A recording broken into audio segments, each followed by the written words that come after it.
আমার অনেকগুলো নাম আছে, আর তাদের মধ্যে একটি হলো যুদ্ধ বিমুখ। এই কথা আপনারা সবাই জানেন। দাদাও আমাকে বলেছেন যে তুমি এরকম কিভাবে যুদ্ধক্ষেত্র থেকে মুখ ঘুরিয়ে পালাতে পারো কানাই। দেখুন, যেটা সময়ের দাবি ছিল আমি সেটাই করেছি।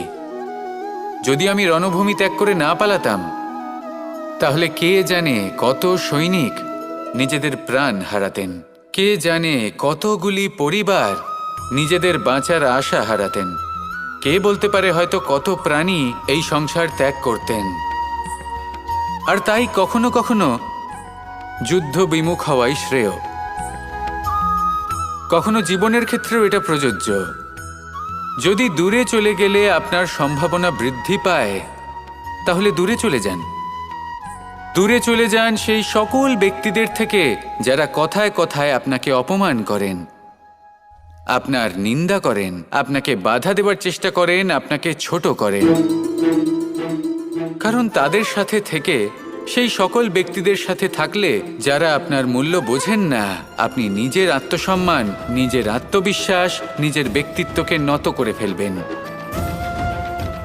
দূরে চলে যান সেই সকল সংঘর্ষ থেকে, সেই সকল পরিস্থিতি থেকে যাদের সম্মুখীন হয়ে আপনি কোনো পরিণামেই পৌঁছতে পারবেন না।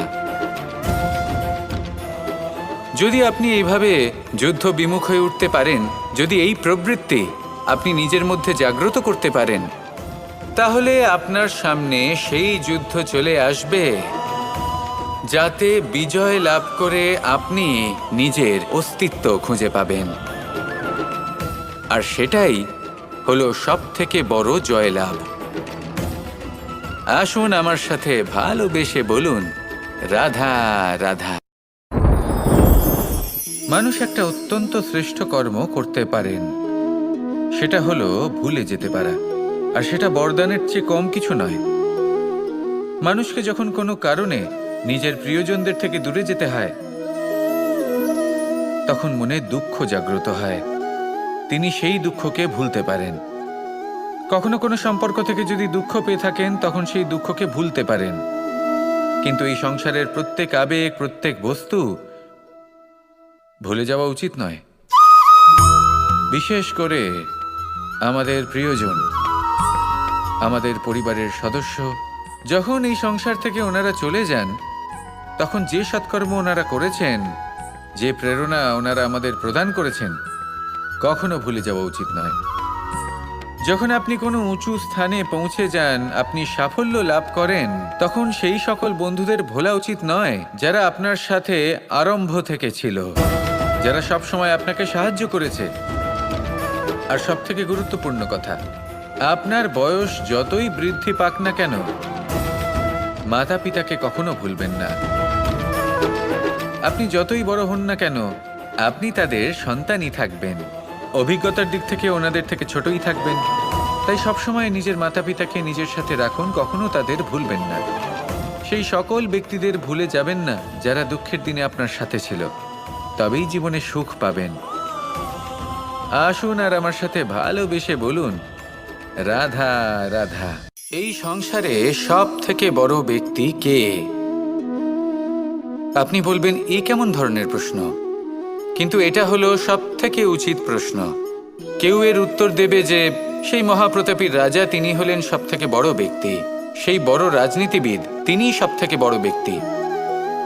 আমি আপনাকে জানাই যে সংসারের সব থেকে বড় ব্যক্তি হলেন তিনি, যার সাথে দেখা করলে আপনি নিজেকে ছোট মনে করবেন না। কোনো ব্যক্তি যিনি সব থেকে বেশি শক্তিশালী, আপনি যদি তার সামনে যান, তাহলে উনি আপনার অন্তরের শক্তিকে বাইরে বের করে আনবে। আপনার অন্তরের লুকিয়ে থাকা শক্তিকে জাগ্রত করতে প্রেরণা প্রদান করবে। তিনি হলেন বড় ব্যক্তি, তিনি হলেন মহান ব্যক্তি। তিনি নন যিনি নিজের বল এবং ঐশ্বর্য দ্বারা আপনাকে তার সামনে ছোট প্রমাণ করবেন। এবং সেই জন্য মহাদেব আমার আরাধ্য হলেন আমার খুব প্রিয়। কারণ রাজা হোক বা ফকির, কেউ যদি ওনার সামনে যান, তাহলে সে নিজেকে ছোট মনে করেন না। আপনিও যদি জীবনে অনেক বড় হতে চান, তাহলে কাউকে কখনো নিজেকে ছোট মনে করতে দেবেন না। তার অন্তরে বড় হয়ে ওঠার প্রেরণা প্রদান করুন। আসুন আমার সাথে ভালোবেসে বলুন, রাধা রাধা। এই সংসারের একটা নিয়ম আছে, বা বলতে পারেন লোকে তাই বলে, যে শক্তিশালী হয় সে শক্তিহীনকে নত করে দেয়।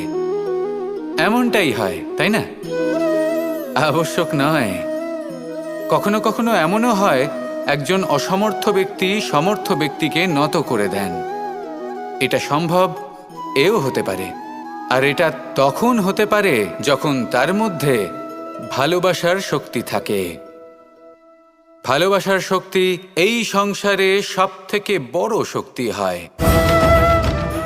এই ভালোবাসার শক্তি দ্বারাই নির্ধন সুদামা আমাকে দিয়ে নিজের পা ধুইয়ে নিল, কিছু না বলেই, কিছু না চেয়েই। এই কর্মের আধার ছিল শুধুমাত্র ভালোবাসা। খুব শক্তিশালী হয় এই ভালোবাসা। ভালোবাসার শক্তি দ্বারাই আপনি হিমালয় পর্বতকে নত করতে পারেন, তাহলে কি অসম্ভব হতে পারে? এই ভালোবাসার শক্তির সঞ্চার করুন, আর এই ভালোবাসার সাথেই বলুন, রাধা রাধা। মানুষের জীবনে স্বচ্ছতার একটা আলাদা গুরুত্ব আছে। যদি আপনি নিজেকে স্বচ্ছ রাখেন তাহলে আপনার নিজেরও ভালো লাগবে, সামনের ব্যক্তিরও ভালো লাগবে, একটা অন্যরকম প্রভাব পড়বে। কিন্তু একজন শ্রেষ্ঠ ব্যক্তি কিভাবে হয়ে ওঠা সম্ভব? যার মধ্যে গুণ আছে, শিক্ষা আছে, শুভ চেতনা আছে, যিনি সৎকর্ম করেন। কিভাবে হব সেই ব্যক্তি যার মধ্যে জ্ঞান আছে? শুধুমাত্র স্বচ্ছ থাকলে তো তা হওয়া সম্ভব নয়। প্রথমে আপনাকে বুঝতে হবে যে মানুষের মধ্যে 4টি মূল তত্ত্ব আছে। প্রথম হলো তার শরীর, যার দ্বারা উনি যে কোনো কর্ম করে থাকেন। দ্বিতীয় তত্ত্ব হলো তার মন, যার দ্বারা কোনো কর্ম করার জন্য সে নিজেকে প্রেরণা দিতে থাকে। তৃতীয় তত্ত্ব হলো বুদ্ধি, যে কর্ম আমরা করতে চাই, যে লক্ষ্যে আমরা পৌঁছতে চাই, সেটা আমরা কিভাবে কোন পথে করব সেটা স্থির করা যায় বুদ্ধি দিয়ে। আর চতুর্থ তত্ত্ব হলো আত্মা। আত্মা হলো এমন এক তত্ত্ব যার কোনো সমাপ্তি নেই। আত্মা হলো অজয়। কিন্তু এরও শুদ্ধিকরণের প্রয়োজন হয়। এই 4টি তত্ত্বের শুদ্ধিকরণ করতে থাকুন, এদের নির্মল রাখুন, শুদ্ধ রাখুন। এবং এটা কিভাবে হবে? শুভ চেতনা দ্বারা, জ্ঞানের দ্বারা, এবং সবথেকে বেশি গুরুত্বপূর্ণ প্রেমের দ্বারা। আসুন আমার সাথে ভালোবেসে বলুন, রাধা রাধা।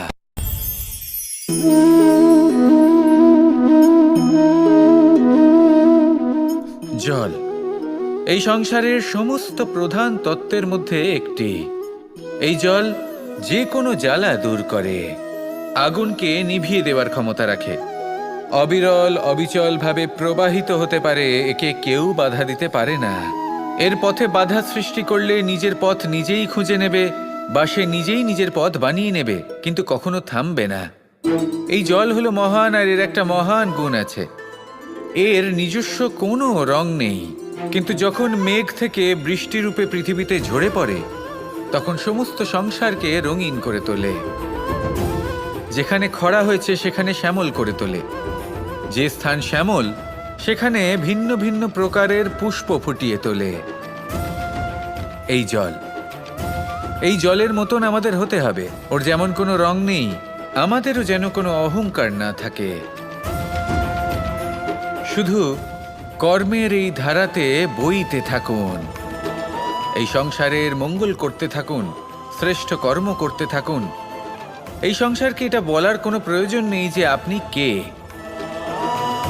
আপনি যদি কর্ম করতে থাকেন তাহলে এই সংসার নিজে থেকেই আপনার মূল্য জানতে পারবে, আর তখন এই মন প্রসন্ন হয়ে বলবে, রাধা রাধা। একদিকে হলো আঙুর আর অন্যদিকে কিশমিশ। দেখতে গেলে এই দুটোই সবারই খুব প্রিয়, শিশু হোক, যুবক হোক, বা কোনো বৃদ্ধ ব্যক্তিই হোক না কেন। আর দেখতে গেলে এই কিশমিশ, এটা আঙুর থেকেই আসে, তারই অন্য একটি রূপ।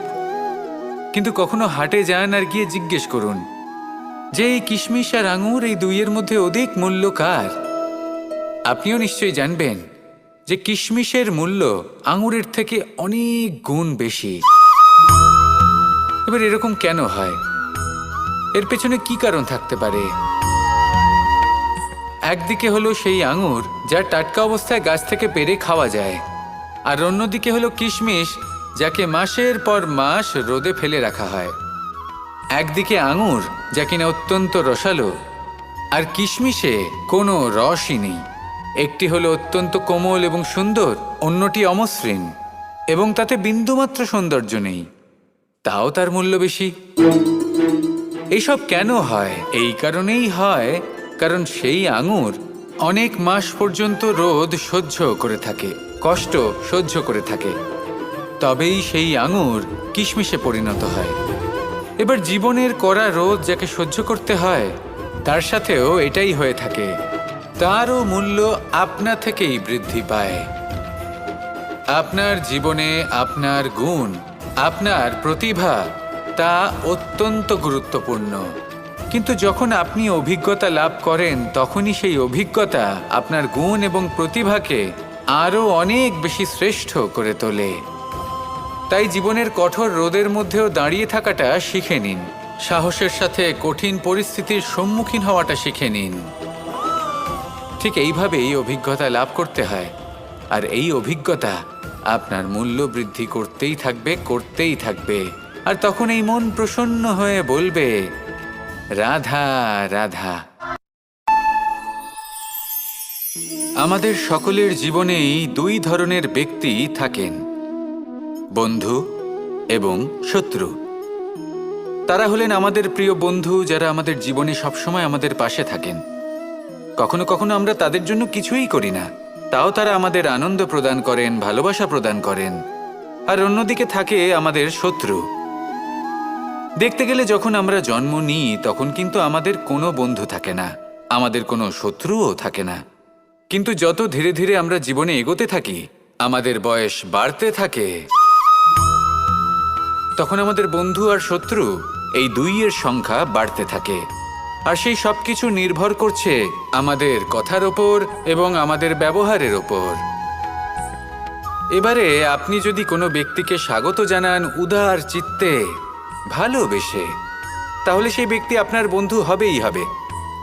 কিন্তু যদি আপনি নিজে হাতে কাউকে সামনে অগ্রসর হতে বাধা দেন, বিনা কারণে তার সাথে খারাপ ব্যবহার করেন, তাহলে তার মনে শত্রুতার বোধ অবশ্যই জেগে উঠবে।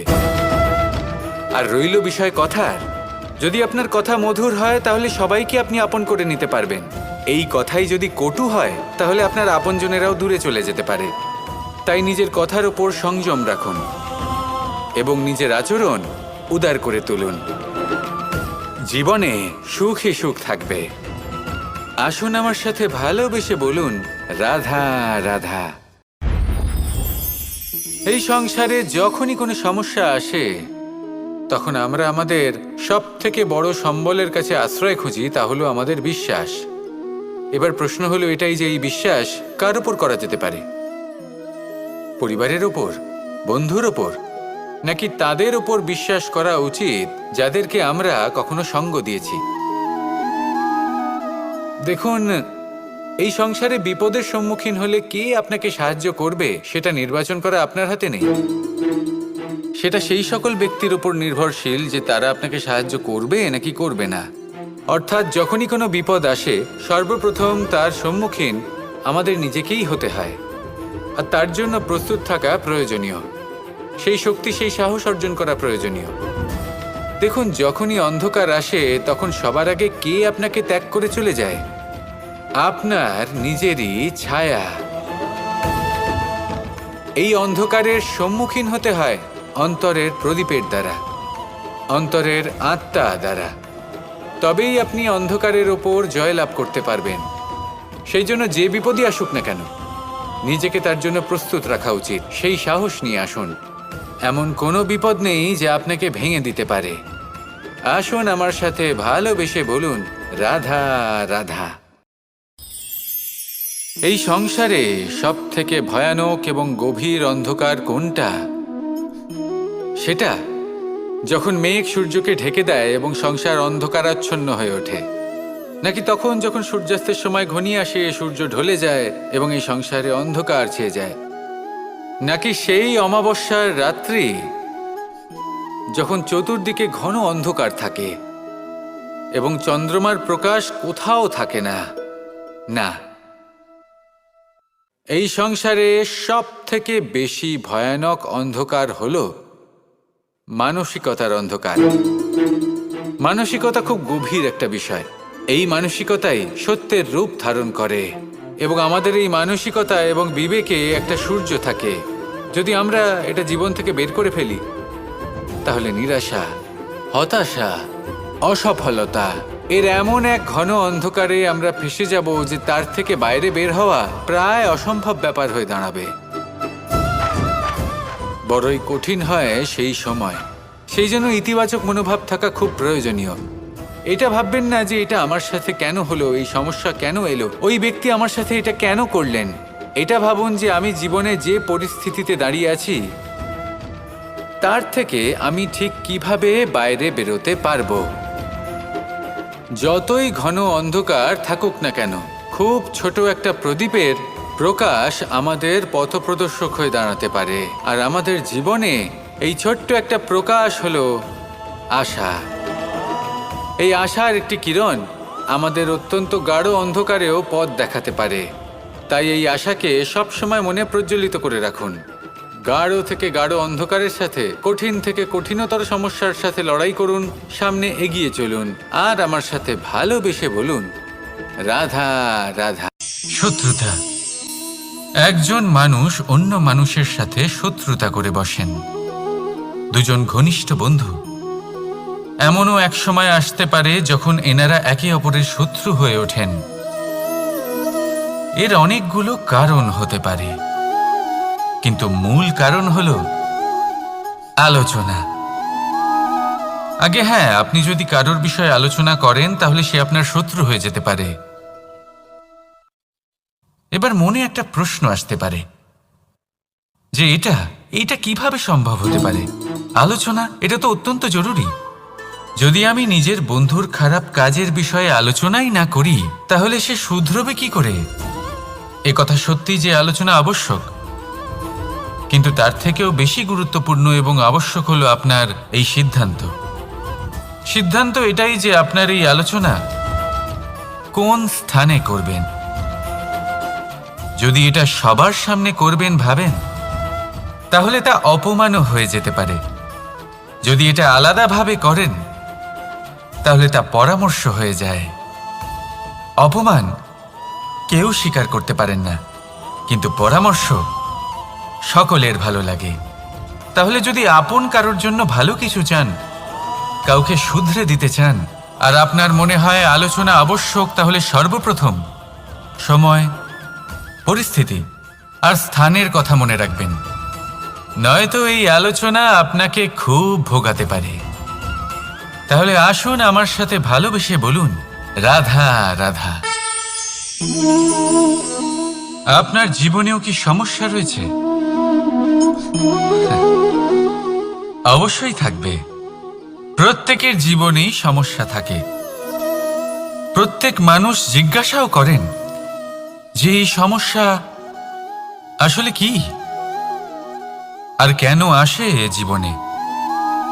আপনাকে একটা কথা বলে দিই যে সমস্যা আসলে সেটা নয় যা আপনার পথে বাধা সৃষ্টি করে, বরং সমস্যা হলো সেটাই যেটা আপনি তখন দেখতে পান যখন আপনার একাগ্রতা আপনার পথ থেকে, আপনার লক্ষ্য থেকে সরে যেতে থাকে। আর এই সমস্যাগুলি দূর করার জন্য, এর সমাধান করার জন্য একটাই পথ আছে। নিজের সমস্ত ভাবনা আরো একবার একাগ্র করুন নিজের পথের দিকে, নিজের লক্ষ্যের দিকে। আপনার সমস্ত ভাবনা যদি কেন্দ্রীভূত হয় নিজের লক্ষ্যে, তাহলে এই সমস্যা দূরে থাকবে। যদি এরকম না হয়, যদি আপনার মন একটু অন্যদিকে চলে যায়, তাহলে এই সমস্ত সমস্যা আবার সামনে চলে আসে আর বাড়তেও থাকে। দেখুন, যেখানে আপনার লক্ষ্য রয়েছে, বাণ যদি সেখানেই চালাতে হয়, তাহলে দৃষ্টি তো সেদিকেই রাখতে হবে। তবেই তো আপনি সেই লক্ষ্য ভেদ করতে পারবেন। সেই জন্য মনে রাখবেন, সর্বদা লক্ষ্য রাখবেন নিজের পথে, সেই পথেই সামনে এগোতে থাকুন নিজের লক্ষ্যের দিকে। আপনি যত সামনে এগোতে থাকবেন এই সমস্যা তত পিছিয়ে যাবে। তাহলে আসুন আমার সাথে ভালোবেসে বলুন, রাধা রাধা। এই পাখিরা সত্যি খুব সুন্দর, আমার খুব ভালো লাগে। আপনি নিশ্চয়ই শুনে থাকবেন যে কিছু পাখির কাছে ডানা অবশ্যই থাকে, কিন্তু উড়তে পারে না। তারা চায় উঁচু আকাশে উড়ে বেড়াতে এবং মেঘেদের সাথে কথা বলতে, করতেই পারে না। এবার এই সংসারেও পাওয়া যায় ঘুড়িও। এদের মধ্যে না জীবন আছে, না প্রাণ আছে, আর না আছে ডানা, কিন্তু এরা আকাশের সাথে কথা বলে, হাওয়ার বেগের সাথে কথা বলে, আনন্দ করে, উৎফুল্ল হয়ে ওঠে। আকাশে জীবনের কিছু মুহূর্ত কাটায়। তার কারণ কি হতে পারে? কারণ হলো সুতো। এই সুতো যদি সঠিক হাতে থাকে তাহলে এই কাগজের তৈরি ঘুড়িও আকাশের উচ্চতায় উড়ে বেড়াতে পারে। এবার এই সুতো আসলে কি? এই সুতো হলো আসলে ভালোবাসার, এই সুতো হলো আসলে বিশ্বাসের। আর এটা আপনি দিয়ে থাকেন তাদের হাতে যাদের আপনি বিশ্বাস করেন, যাদের আপনি নিজের সর্বস্ব দিয়ে দেন। ভেবে দেখুন, এই ভালোবাসা আর বিশ্বাসের সুতো আপনি যদি সঠিক মানুষের হাতে দিয়ে দেন তাহলে আপনি অনেক উচ্চতায় উঠতে পারবেন, আকাশের উচ্চতায় উড়ে বেড়াতে পারবেন, মেঘের সাথে কথা বলতে পারবেন, পাখিদের মতো উড়তে পারবেন, যা ইচ্ছে তাই করতে পারবেন। শুধু এই মানুষ সঠিক হতে হবে, এমন একজন মানুষ যার মনে আপনার জন্য ভালোবাসা রয়েছে, এমন এক মানুষ যার মনে কোনো স্বার্থ নেই, যিনি পরোপকারী, এমন একজন ব্যক্তি যিনি আপনার অস্তিত্বকে বাইরে নিয়ে আসতে পারবেন, তাকে উজ্জ্বল করে তুলবেন। তাহলে ভালোবাসুন, আনন্দ করতে থাকুন, আর এই আনন্দ সহকারে বলুন, রাধা রাধা। আমরা সকলে এমন ব্যক্তির সাথে থাকতে চাই যারা খুব মিষ্টি কথা বলেন, যাদের ব্যবহার আমাদের ভালো লাগে, যারা দেখতে সুন্দর হন, যাদের আমরা পছন্দ করি। আর সবসময় এমন ব্যক্তির থেকে দূরে থাকতে চেষ্টা করি যাদেরকে আমরা পছন্দ করি না, যাদের কথা আমাদের খারাপ লাগে, যাদের কথা একটু কঠোর হয়। আমরা সবসময় চেষ্টা করি এদের থেকে দূরে থাকার, ঠিক কিনা? কিন্তু যদি বাস্তবটা দেখি তাহলে এই কঠোরতা জীবনে শান্তির প্রলেপ দেয়। ওষুধও একটু কড়াই হয়, কিন্তু এ কি করে? আমাদের সুস্থ করে তোলে। ঠিক সেইভাবেই ভালোবাসার এই অধ্যায় একটু কঠিন, একটু কড়াও মনে হতে পারে, কিন্তু এর ফল সবসময় আপনাদের স্বাস্থ্যের পক্ষে ভালোই হয়। সেই জন্য যদি কেউ আপনার নিন্দে করে, আপনাকে কড়া কথা শোনায়, আপনার ব্যাপারে আলোচনা করে, তার মানে এটা নয় যে সে আপনার শত্রু। হতে পারে তিনি আপনার বন্ধু হন, আপনার জন্য ভালো চান, আপনাকে শুধরে নিতে চান, আপনার মধ্যে কোনো পরিবর্তন দেখতে চান। সেই জন্য কখনো কারোর কথা শুনে বা কাউকে দেখে প্রাথমিকভাবে এই সিদ্ধান্ত নেবেন না যে তিনি আপনার শত্রু হন নাকি আপনার বন্ধু হন। এমনও শত্রু হয়ে থাকেন যে গুড়ের মতো মিষ্টি মিষ্টি কথা বলে আসলে আপনাকে বিষ পান করিয়ে দেবেন। আর এমনও বন্ধু থাকেন যারা আসলে নিমের মতো কড়া কথা বলেন কিন্তু আপনাকে অমৃত পান করান। এদের মধ্যে পার্থক্য করতে জানতে হবে, কে আসলে শত্রু হন আবার কে আসলে মিত্র হন। এই পার্থক্য যখন আপনি করতে শিখবেন তখন আপনি এই সংসারের সব থেকে সুখী প্রাণী হয়ে উঠবেন। এই পার্থক্য বোঝা সহজ নয়, কিন্তু অবশ্যই আবশ্যক। রাধা রাধা।